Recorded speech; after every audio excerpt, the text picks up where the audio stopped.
Hello, friends. This is Dave Hurwitz, executive editor at ClassicsToday.com, and I am a pompous asshole.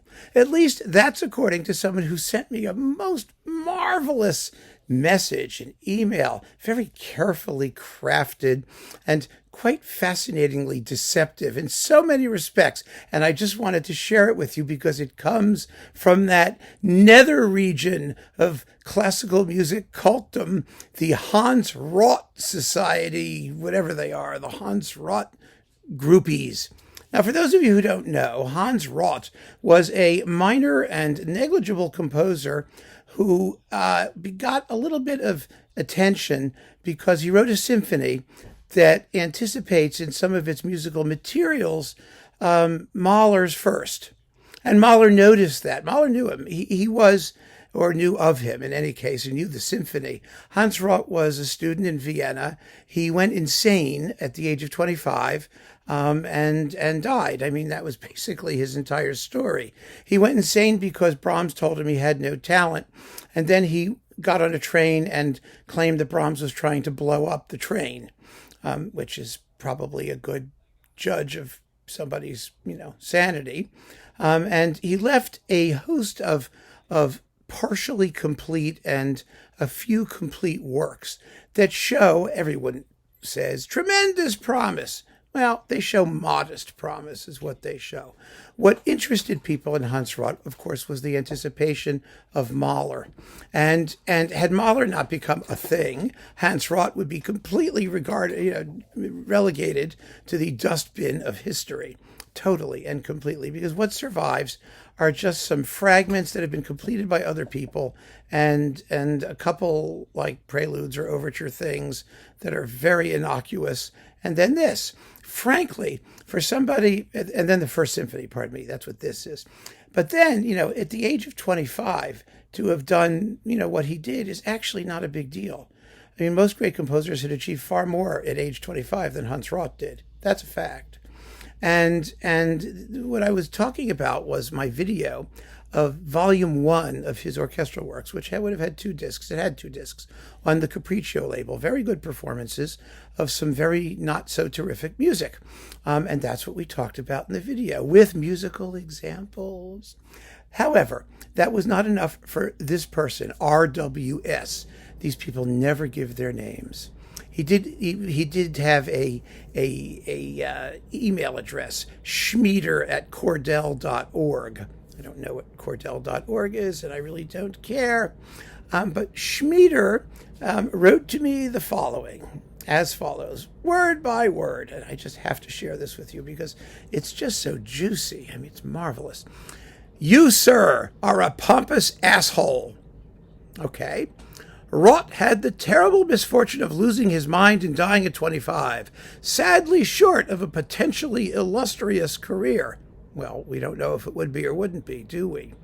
The very least you could have done was to acknowledge his work up until his end, which I did in the video, speak at least some words that are positive, which I did in the video, and recommend listeners make up their own mind, which I specifically did in the video where I said, you have to make up your own mind. Those were my exact words in the video.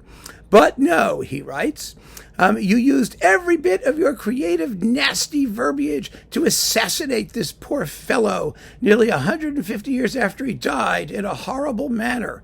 Well, quite frankly, who cares how he died? What matters is how his music sounds, because we're talking about music. I said his death was terribly sad, and it was. I mean, it really was a shame, but it was what it was. Now he continues. What were you hoping to accomplish? Question mark. To impress some people at how mean you are? Question mark. Here is what you accomplished with me. Although I have been a classical music listener and have played in several bands and orchestras, I had never heard of Classics Today, nor of Hans Rott, parenthetically. I don't believe that for a minute. Do you? He starts out with this whole disquisition about Hans Rott's career and life and how sad it was and how mean I am. Seems to me he probably knew who Hans Rott was. Anyway. Now, since I see that you are in charge of advertising at Classics Today, Oh my, that's a mistake we have to fix, but that doesn't really matter. I know how little credentials you have to review music. There we go. Okay.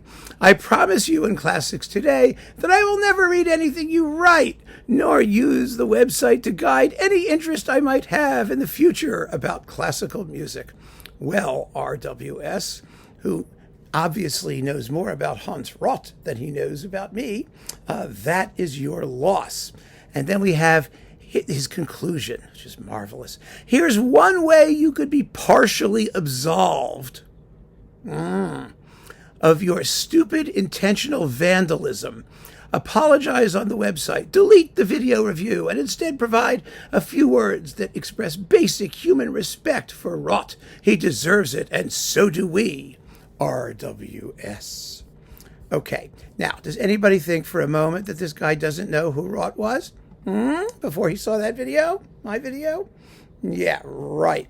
Now, let's talk a little bit about this because it goes into it fits in very well with our ongoing conversation about classical music cults and how music has like nothing to do with them. It's all about, people's own like insecurities and weirdness and desire to be with like-minded lemmings and whatnot. So I had my Hans Roth period. I did. When was it? Gerhard Samuel did the initial recording of the First Symphony. It was out on Centaur, the label, I believe. And no, not Centaur. It was a Hyperion release, wasn't it? And there was another one on Centaur. I don't know. There were a couple of them at the same time. And I went so far as to get the score. Here it is. I mean, that was expensive. I invested in it.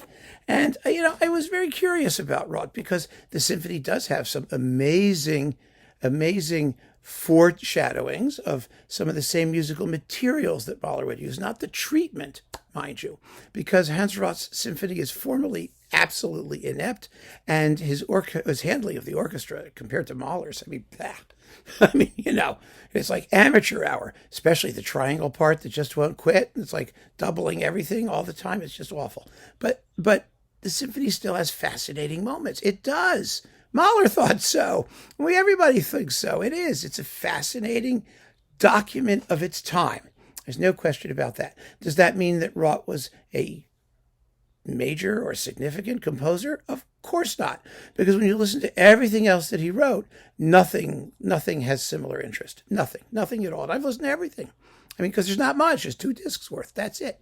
And the only thing that I think had potential as a better work on the whole than the symphony was this pastoral prelude, which I talked about in that particular video and played samples from and did, gave everybody a pretty good taste of what to expect.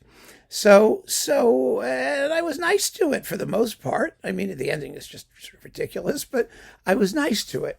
I said, this is his most promising work. It has beautiful moments. It does, but that's never enough.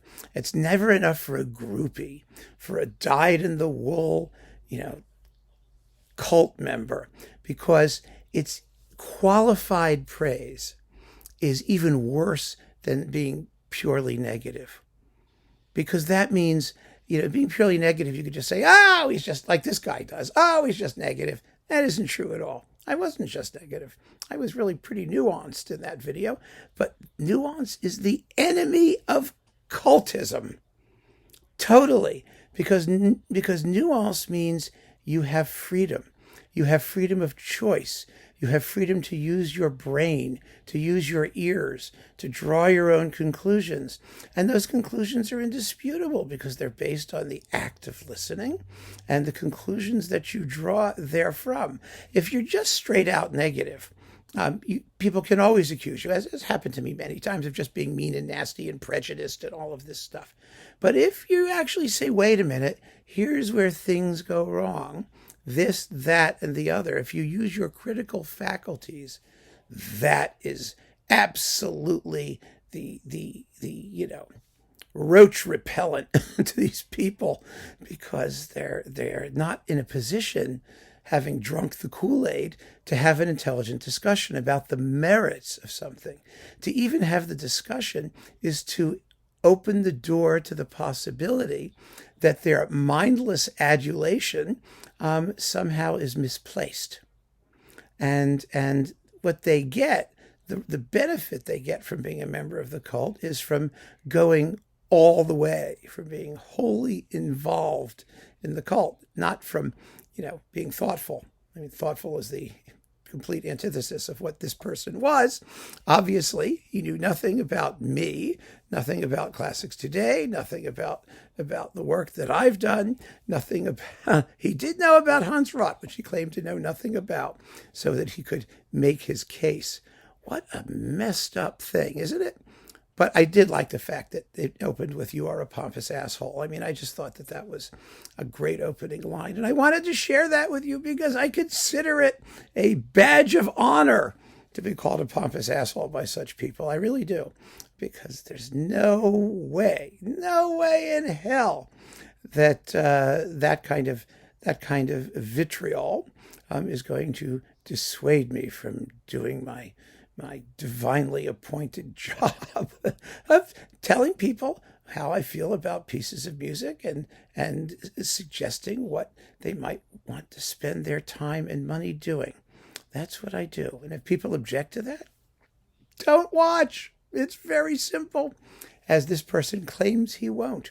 But I was really, really thrilled to get that email. I thought it was something that, I mean, most of the time when I get these crazy emails, especially the anti-Semitic ones, I just delete them, because it's just, they're not worth responding to, quite frankly. But this one I thought raised some issues that were worth talking about. So I hope you got a kick out of it. I certainly did. Keep on listening, friends, to your friend, the pompous asshole. Take care.